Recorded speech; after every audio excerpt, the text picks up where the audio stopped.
Ujung dari drama panjang ini soal kasus ijazahnya Pak Jokowi sepertinya sudah kelihatan nih. Walaupun laporan Pak Jokowi di Polda belum ada keputusan, gugatan ijazah di Solo dan juga Sleman juga belum bahas pokok perkara, tapi kita membaca sinyal dari gerak-gerik. Ulangi. Tapi kita membaca sinyal dari gerak-gerik gerombolan Tifa CS yang mulai pasrah jika harus masuk bui.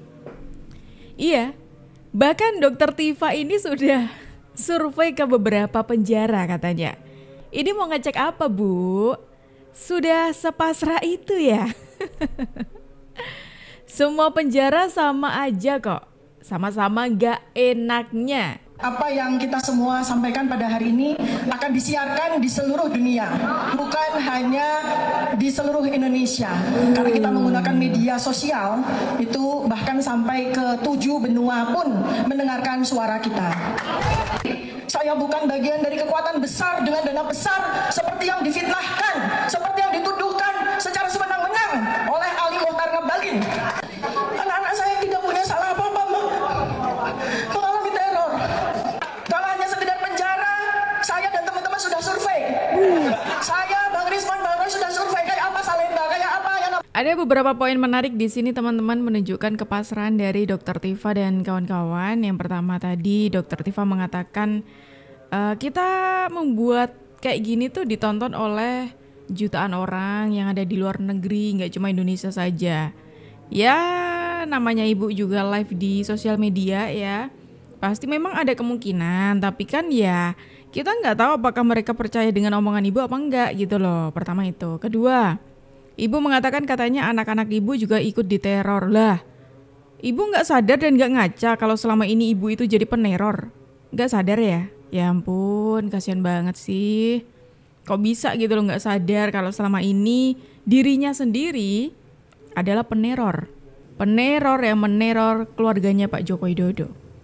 Dan kemudian ibu juga menyinggung kalau masalah penjara katanya kita sudah survei. Waduh, wah seniat itu dong, sudah survei gitu. Emang apa yang dilihat ibu apa sih? Apa gitu bedanya antara penjara ini ke penjara ini? Emang ibu sudah mempersiapkan diri banget gitu ya? Oh nanti kalau saya masuk penjara saya pilih yang ini deh, atau saya pilih yang ini. Ya ampun ibu, sama aja nggak enaknya gitu loh. Pakai di survei, semuanya itu udah tahu. Nggak usah di survei juga udah tahu gitu. Kenapa kok ini pakai di survei segala? Kesannya tuh jadi kayak ini loh, kayak mau kalau mau liburan kan enak gitu ya, nyarinya hotel gitu. Nyarinya hotel yang enak gitu. Ini penjara masalahnya. Apa yang disurvei coba? Masih proses masih berlangsung ya, proses pendalaman masih berlangsung terus. Masih ya. Jadi sekali lagi rekan-rekan perlu kami sampaikan bahwa dalam setiap penerimaan laporan dari masyarakat, maka tahap awal yang dilakukan oleh tim penyelidik adalah melakukan pendalaman untuk mengetahui apakah peristiwa yang dilaporkan oleh masyarakat itu ada dugaan tindak pidana atau tidak. Proses pendalaman ini membutuhkan waktu, kecermatan, ketelitian ya. Jadi tim penyelidik saat ini masih terus mengumpulkan fakta-fakta ya, guna mendapatkan cerita yang utuh dan lengkap yang telah terkonfirmasi dari semua pihak ya, karena peristiwa yang ditangani di Polda Metro adalah dugaan pencemaran nama baik ya, yang diatur di KUHP dan juga di Undang-Undang ITE. Wah ini ada yang menarik teman-teman. Kalau kita bicara soal ijazahnya Pak Jokowi, ini Polda Metro Jaya mengatakan kalau hasil forensik dari keaslian ijazah Pak Jokowi itu jadi bahan analisanya. Berarti pantas. Tadi Dokter Tifa sudah survei itu pantas gara-gara ini toh ternyata. Ya soalnya kalau hasil dari forensik itu menyatakan ijazahnya Pak Jokowi asli, berarti kita sudah mulai membaca ya. Sudah bisa mulai membaca, oh kira-kira ini nanti ujungnya seperti ini nih. pantas survei teman-teman. Udah siap-siap ternyata. Ibu ini, ibu rumah tangga ini, perempuan ini hanya karena ingin menegakkan kebenaran mau dipenjara. Apakah Pak Joko Widodo ikhlas melihat saya dipenjara tanpa beliau menunjukkan ijazahnya? Apakah Pak Jokowi juga pengen Bu Kurnia dipenjara juga? Aduh ibu, sebentar ibu, ya ampun. Kayaknya ibu sesek banget dadanya, sedih banget gitu ya. Kok rasa-rasanya seperti itu gitu. Tapi pertanyaan saya, ketika ibu mengatakan apakah Pak Jokowi itu ikhlas saya di penjara, loh kenapa nggak ikhlas kita aja yang sebagai masyarakat yang melihat, bukan Pak Jokowi loh gitu ya. Ikhlas-ikhlas aja gitu loh Bu. Karena apa? Ya kalau memang ibu terbukti bersalah ya memang harus terima konsekuensinya. Jangan kemudian menolak terus kemudian mencoba untuk berlindung dibalik kayak minta tolong ke Pak Jokowi ya secara tidak langsung di sini. Dengan mengatakan, Pak Jokowi ini apakah Anda ikhlas kalau saya dipenjara? Lah, sekarang pertanyaannya gini, setelah Anda melakukan itu kepada Pak Jokowi, menghina Pak Jokowi sampai sehina itu, terus Anda bertanya kepada Pak Jokowi, apakah Pak Jokowi ikhlas gitu? Waduh, kok ini ya? Kok orang ini nggak nyadar-nyadar gitu loh teman-teman? Gimana nih untuk menyadarkan gitu, gimana coba? Kalau menurut kalian, saran kalian gimana teman-teman? Silakan tulis di kolom komentar ya. Keluarga saya, anak-anak saya mengalami teror. Aduh, sama lagi nih narasinya. Anak-anak saya yang tidak punya salah apa-apa mengalami teror. Serangan buzzer-buzzer yang tiada henti dan pemanggilan hukum kepada kami dengan tuduhan yang berat, pasal-pasal yang berat. Kami para peneliti yang sedang melakukan pekerjaan kami dituduh dengan pasal-pasal berat, 8 tahun, 12 tahun. Ini sebetulnya adalah abuse of power, penyalahgunaan kekuasaan. Hukum justru dijadikan alat untuk membungkam dan menekan para peneliti seperti kami, bukan untuk menegakkan keadilan. Aparat negara lebih cepat mengusut kami ketimbang menindaklanjuti berbagai kecanggalan-kecanggalan dokumen. Ancaman hukuman kami dengan pasal-pasal karet sungguh tidak main-main. Keluarga saya, anak-anak saya mengalami teror. Anak-anak saya yang tidak punya salah apa-apa mengalami teror.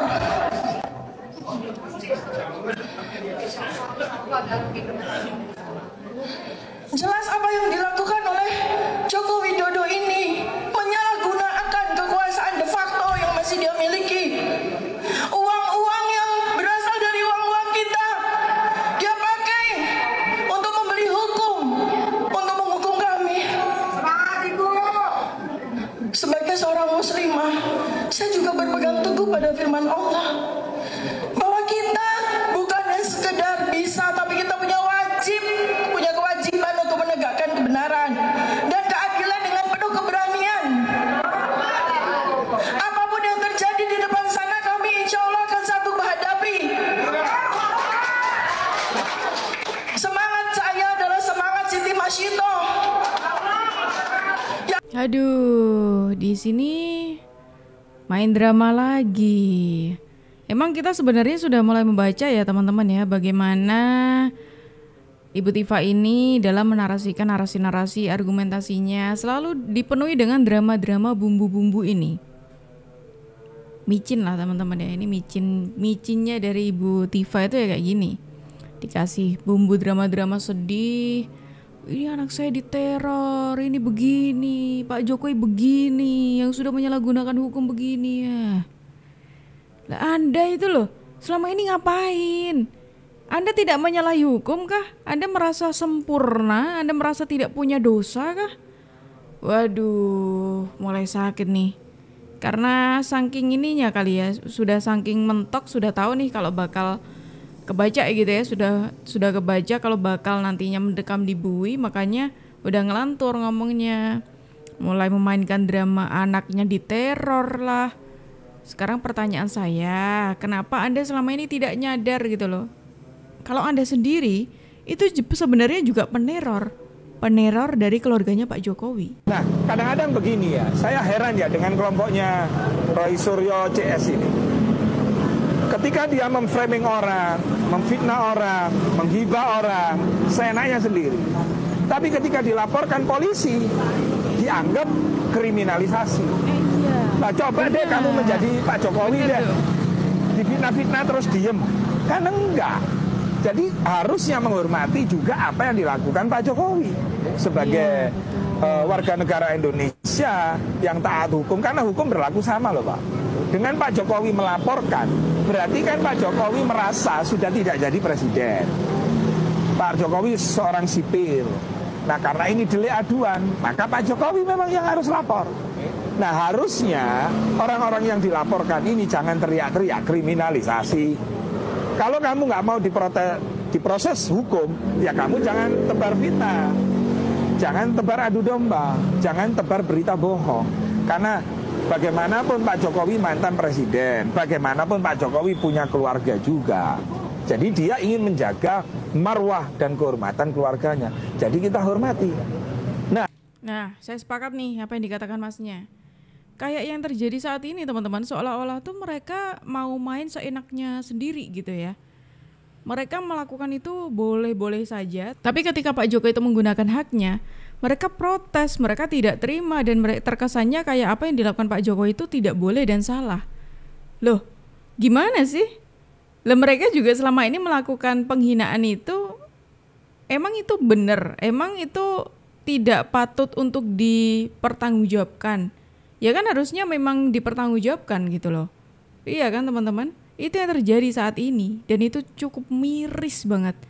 Mereka merasa benar dan merasa apapun yang dilakukan itu memang pantas dilakukan, tapi ketika Pak Jokowi melakukan haknya dengan melakukan hal yang semacam itu, melaporkan lewat hukum, lewat jalurnya, mereka tidak terima. Dan alhamdulillah saya bersama dengan semua yang hadir di sini menjadi hamba-hambanya yang terpilih untuk menegakkan momentum ini. Karena insya Allah apa yang kita semua sampaikan pada hari ini akan disiarkan di seluruh dunia, bukan hanya di seluruh Indonesia. Karena kita menggunakan media sosial itu bahkan sampai ke 7 benua pun mendengarkan suara kita. Sampai Antartika. Saya sedikit memberikan laporan bahwa saya bersama diaspora internasional di 11 negara, kami sudah membuat surat sampai ke PBB, sampai ke Amnesty International, sampai ke Komnas HAM Internasional. Jadi ini yang langkah yang kami lakukan untuk menyelamatkan bangsa dan negara ini dari kehancuran yang dibuat oleh Joko Widodo dan kroni-kroninya. Bentar deh.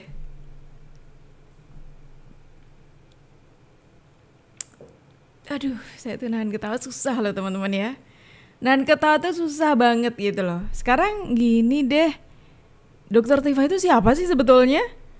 Kok bisa gitu ya sedekat itu dengan para ahli luar negeri yang sebelumnya masih inget kan, yang mengatakan pengen menganalisa ijazahnya Pak Jokowi padahal ijazah fisiknya saja tidak punya. Itu katanya mau kerjasama dengan ahli luar negeri. Kemudian sekarang juga sama nih, Dokter Tifa ini mau melaporkan urusannya ke lembaga di dunia. Emang Dokter Tifa Emang Dokter Tifa itu siapa? Itu pertanyaannya, Dokter Tifa itu siapa sih? Kok sampai bisa gitu ya? Lembaga luar negeri ngurusin Dokter Tifa tuh ngapain? Emang nggak ada kerjaan lain yang lebih penting, lebih urgent lagi gitu? Udah. Sudah habis kata-kata saya untuk menafsirkan sosoknya Dokter Tifa, teman-teman. Udah habis gitu loh, karena ya mereka terus ngeles terus. Mau kita bilang kayak apapun ya mereka terus ngeles. Di 11 negara kami sudah membuat surat sampai ke Mungkin dari segi kata-kata ataupun ucapan ini seperti benar ya kan.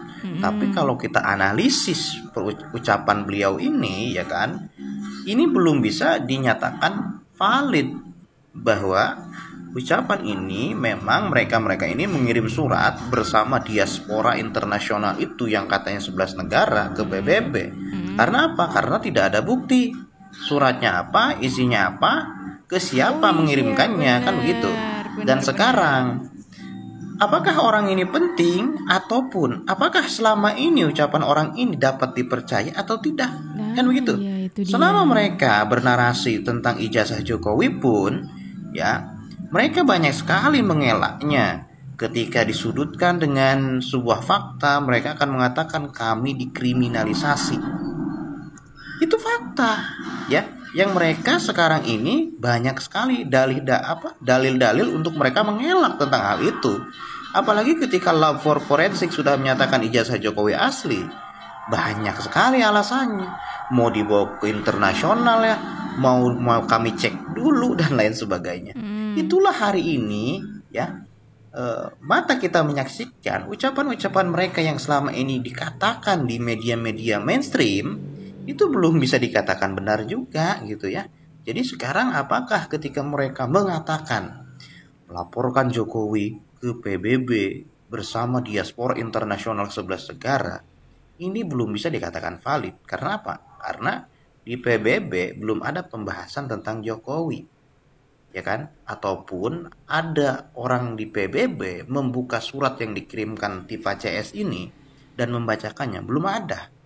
Dan ya begini, kalau semisalkan memang ini orang penting, pasti 1 bulan ataupun tahun-tahun ini akan dibahas tuh surat tersebut. Tapi kalau nggak penting, ya mungkin dibuang ke tong sampah. Wah, ini masnya sangat mewakili sekali ya.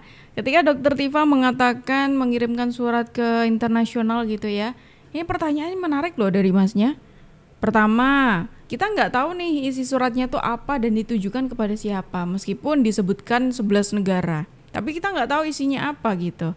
Dan bisa aja loh itu diabaikan gitu ya, semisalkan itu beneran dikirim. Kedua, siapa? Lagi-lagi siapa Dokter Tifa? Siapa sih? Subscriber YouTuber Nusantara total 6 juta orang. Kalau kami meminta subscriber kami untuk kumpul di tiap-tiap daerahnya, meminta kalian itu diusir dari negara Indonesia, bisa kami lakukan itu. Kami juga bisa bikin kegaduhan seperti itu, bisa. Tapi kami orang waras, tidak seperti kalian. Betul. Kita orang waras, tidak seperti kalian katanya. Emang gedek ya?